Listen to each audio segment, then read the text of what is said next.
Welcome to LearnHowToQuilt.com. This video is part of our Star Sampler series. In the last video, you got tips for choosing fabric and cutting strip sets for a Lone Star block.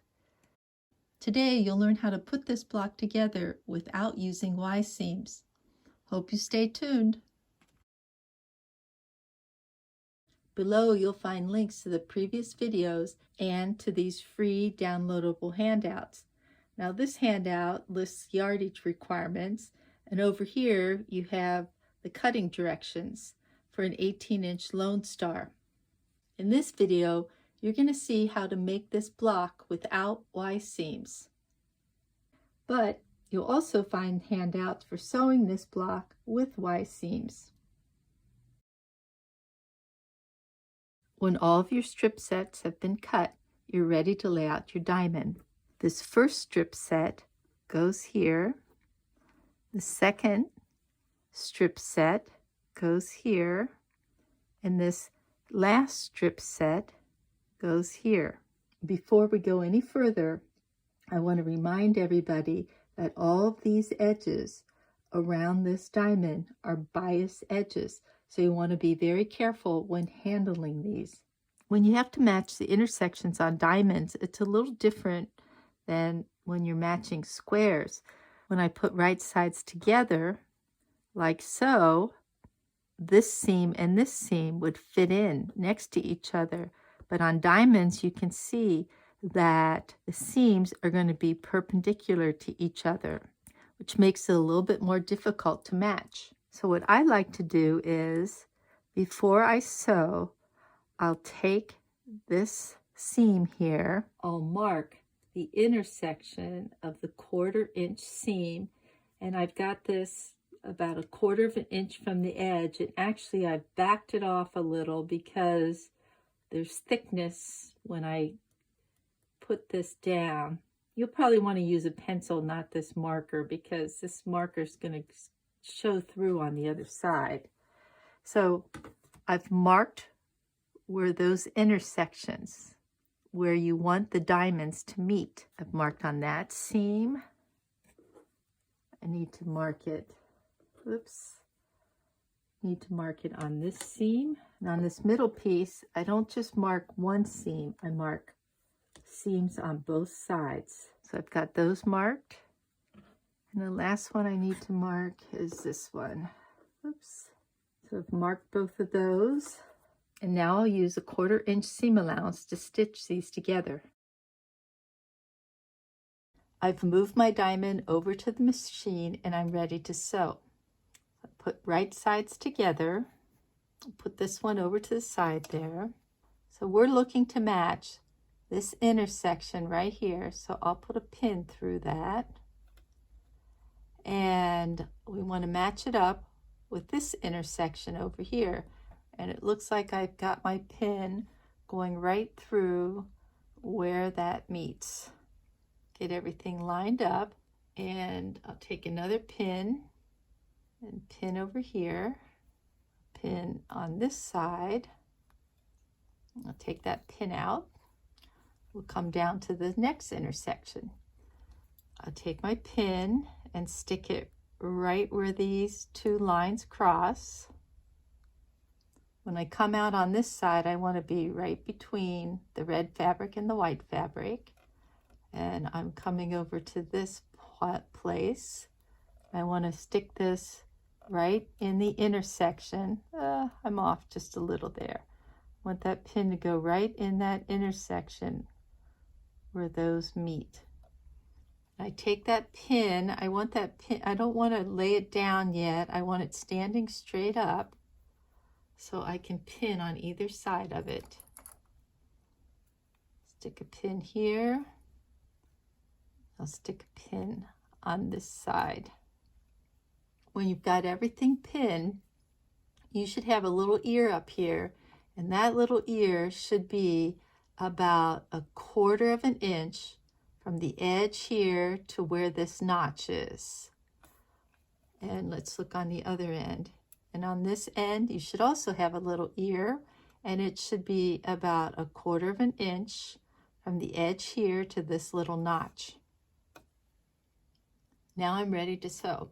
I start off with what I call a leader, or a little scrap of fabric. I sew a few stitches, then I get this lined up. Now, a reminder, this is all bias on these edges. So you don't want to pull or stretch that fabric. You want to gently guide it through the machine. I'm using the tip of my scissors, or you can use a stiletto to help guide this fabric. Before I take this pin out, I'll press down on the fabric to hold it in place, and then I'll stitch. Want to double check to make sure this is all lined up here on the end, and I'll stitch.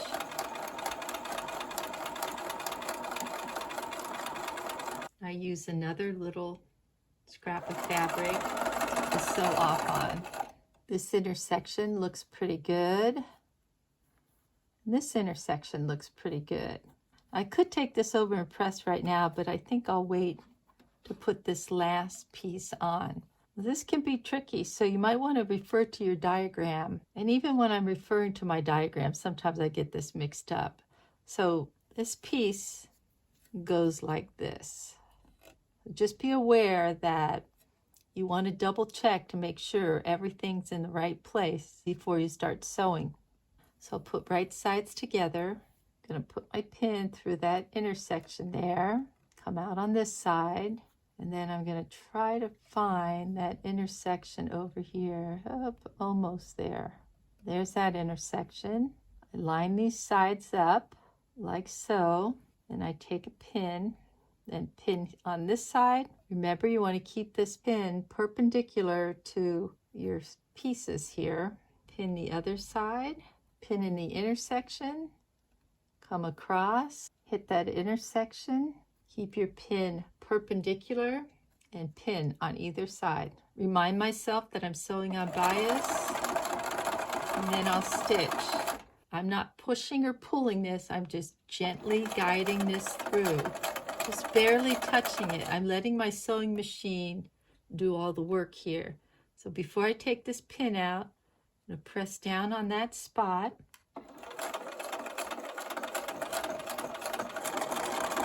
Okay, let's take a look. That intersection looks pretty good, and that intersection looks pretty good. So I want to take this over to the ironing board and press. After pressing, I like to trim off these little ears on the edges here, and then I like to use this drawing to check for accuracy.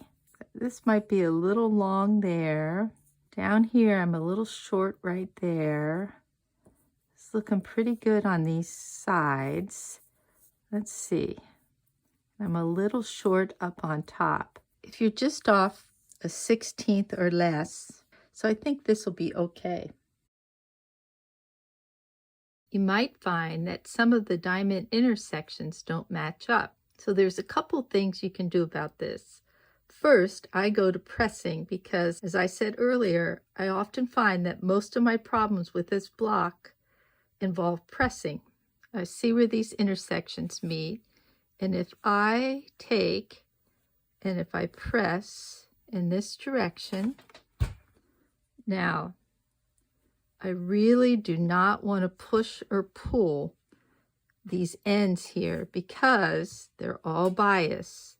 And you might say, well, you're finished with the diamond, so it doesn't make any difference. I'm not finished with the diamond. I've got to sew some more fabric on. So if I can get in here, in the center here, and sort of pull just in the center, I can usually press to get that intersection looking pretty good. So that's when I pressed it to the sides.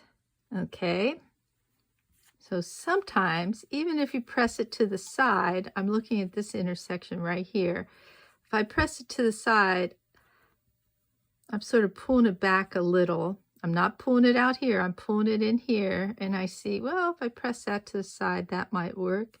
If I press that to the side, okay, well, they all might work pressing to the side. I must have picked up the wrong piece. But anyway, let me show you what I was going to talk about. Well, sometimes if you press your seams open, a lot of people prefer to always press their seams open when they're working on diamonds. But pressing seams open take much longer time. So that's why I don't like to press seams open. But in some cases, it makes sense. Now, I press this seam open, and it's still not matching up there. Okay, so let me press this seam open here. I'm saying press. You really don't want to be pushing back and forth like this. You just want to gently press because, once again, all of these edges are bias. And when you press, you can get those edges out of sync. Diamond right here is still bothering me. So I can either leave it as is and just say, oh, well, nothing's perfect, or I can go back in here and take out the seam. I don't like to take out the whole seam. I usually like to rip out a part about this big. So before I rip this seam out here, I want to check in here and see what the problem is. And I see that this white piece needs to be moved in this direction, or if I stitch about a thread up here, see, I'm putting my fingernail there so I can see what happens. If I stitch just a thread over, then those two sections are going to meet.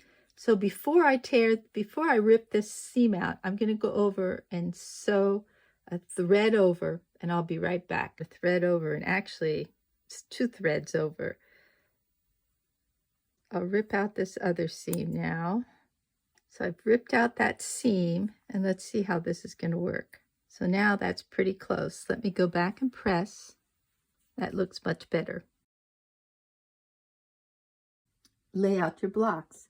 I like to start with the diamonds in the center, work my way around, then I'll do these side triangles. Sometimes they're a little tricky. If you remember that the longest side goes against the diamond, that might make it a little bit easier. Then add the corner squares. Whoops. You want that diagonal to go down through the center here. Believe it or not, at this point, some people decide they want to change their star up. You can fool around with it one more way. You can take and change these star rays so that the outside points form the middle points end up on the outside. You can take a picture so you can compare the two designs and then decide which one you like best. You'll need 8 of these units to sew the star together. Each unit has one of these large diamonds, smaller triangle, and the larger triangle. Put right sides together. You want to line up these 2 edges and stitch a 1/4 inch seam. I've sewn these 2 pieces together. After sewing, I press to the outside. At this point, you might decide you want to press the seams open, because when you match these sections together, you're going to have some bulk here. Put right sides together. Line up one side of your triangle on this edge and the other side of your triangle on this edge. After stitching, I press towards the outside edge. Now I'll work on the rest of these units. Please notice that this unit and this unit are mirror images of each other. They both have diamonds and these triangles, but you sew the smaller triangle on this side and the larger triangle on that side. So you'll make 4 of these units and 4 of these units. You also want to be mindful of the bias edges on both sides.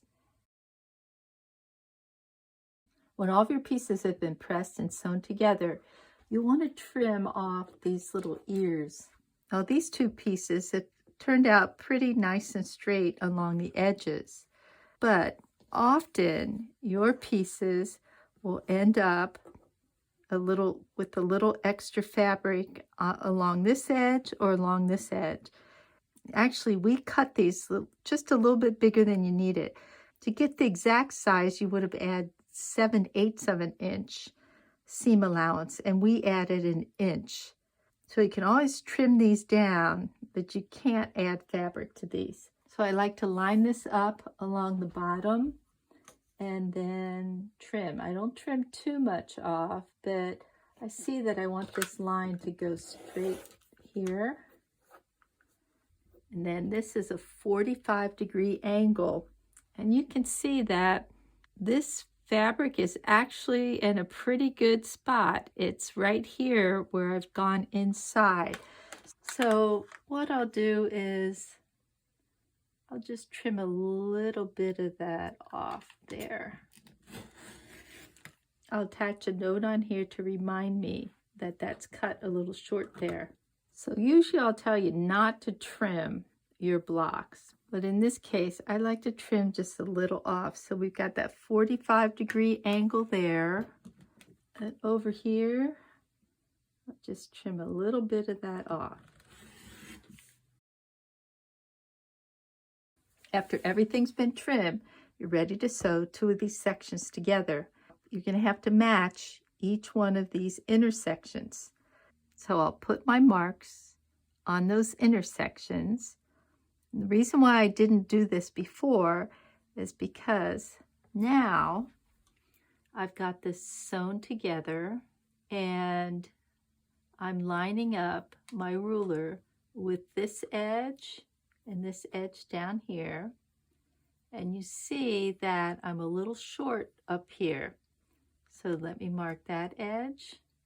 Let me mark that edge.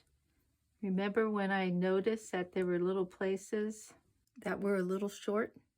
So I've got this guideline now. You can draw it in or just eyeball it, but I see where I need to go to make up where those sections are too short. Here's a close-up of a section before marking, and here's a close-up after marking. These marks can be helpful not only for matching, but they can also act as guidelines for sewing pieces together. So before sewing, you want to mark each one of your sections. You'll be sewing 2 of these sections together into a large square. You'll make 4 of these. Next, you'll sew 2 of these squares together on the bottom and 2 of the squares together on top. And then you'll sew the top section to the bottom section. When sewing these seams, remember that almost every edge has bias, so make sure to handle with care. So you put right sides together and then match these intersections. I've matched these intersections and pinned. When I come down to here, this is a little bit different because I'm going to match this seam with this seam. Now, some folks like to press this in the opposite direction, so you've got 2 opposing seams that will nestle in against each other. But I often have problems with all the bulk when I try to press it. So I'm going to try to see if I can get both of these to match up. So let me pull that back, and I see that they're right next to each other. But because this was off a little here, I'm not going to match this edge up here. I'm shooting for these 2 edges. That's why I marked that, so I would know not to move that up. So let me see if I get those right next to each other, and I'll pin. And I want this to line up. I want this side to line up. And I also want to be looking at the bottoms here. I like this to line up. You can see I'm off just a little down here, but that'll be okay. I'm not going to sew this. I'm just checking to see that everything's sort of in its place before I stitch this line. Because believe it or not, sometimes when I stitch this line, it'll throw off things in other places. When I run this tip through my machine, I really want to be careful because it's all biased. I don't want to stretch. I've got a scrap piece of fabric in here that I've sewn onto. I'll move this right up into position and hold on with scissors or a stiletto, and I'm ready to sew. Remember, I don't want to push or pull because this is bias. I just want to gently lead this through. Get a pin.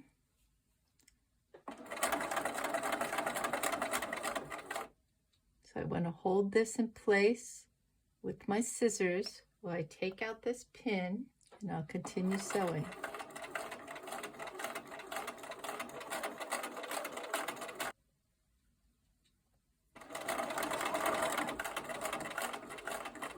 Now I'm up to this intersection here. Take out that pin and continue sewing.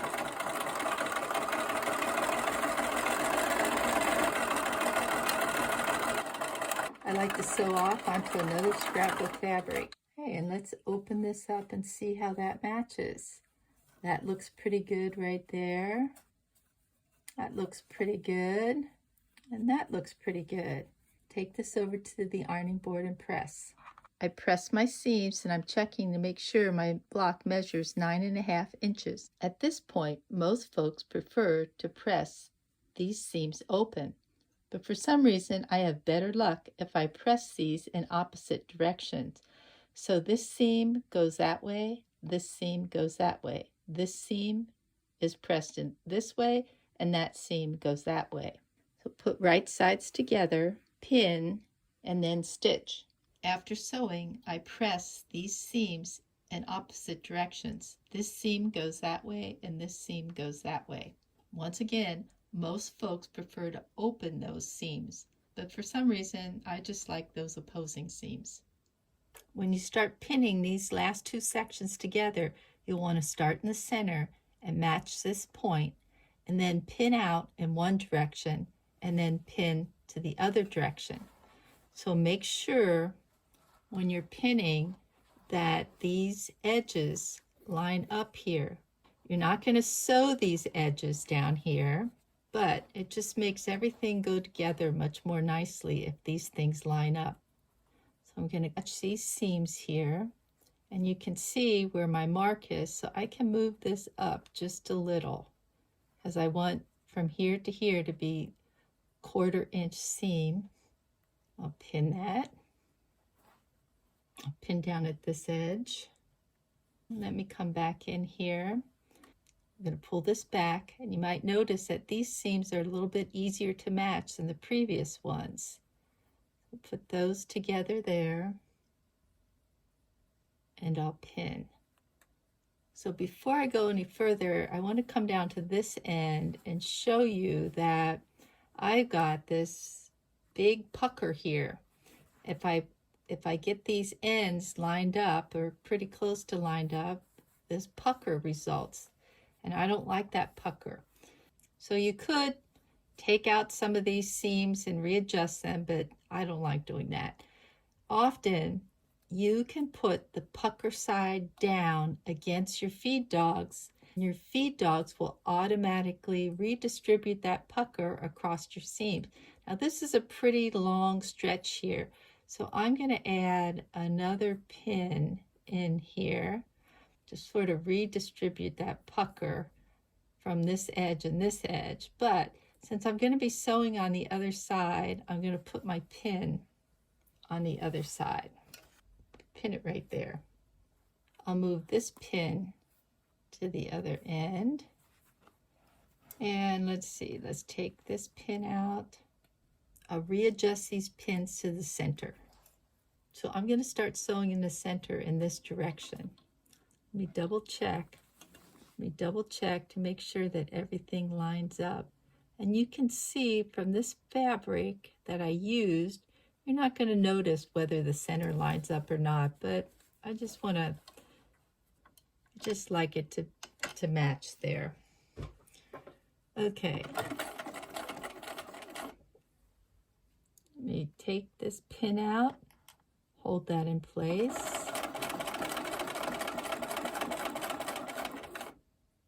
Take this pin out, hold that in place.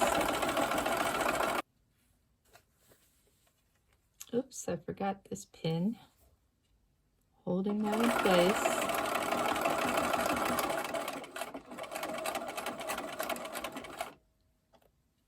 Take this out.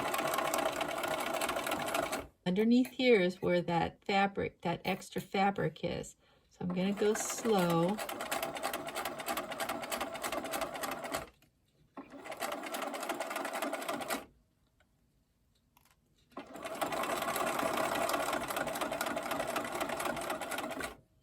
Letting my feed dogs do all the work.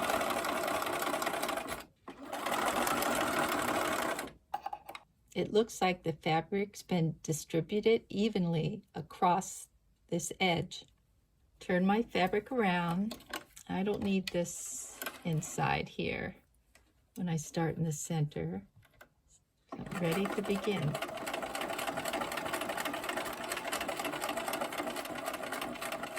Take my pin out.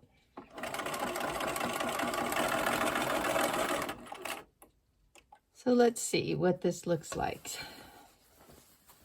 That looks pretty good. Not bad. Everything's matching in the center. That looks good.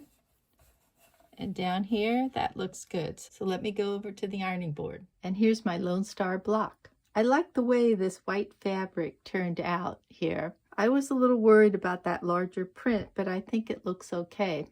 I'm not sure about this navy directional print. Sometimes I think it looks like I'm trying to get these 3 dots centered in each one of these sections, and I've failed at doing that.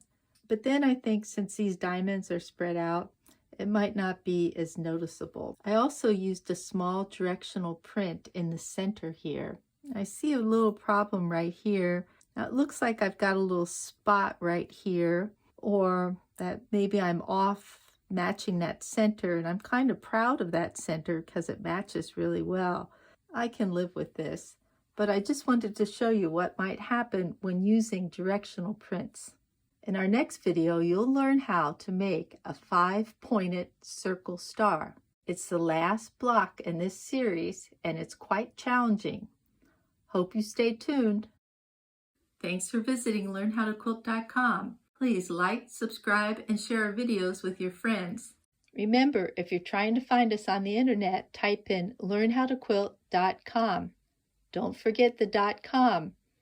Using the .com will get you right to our site.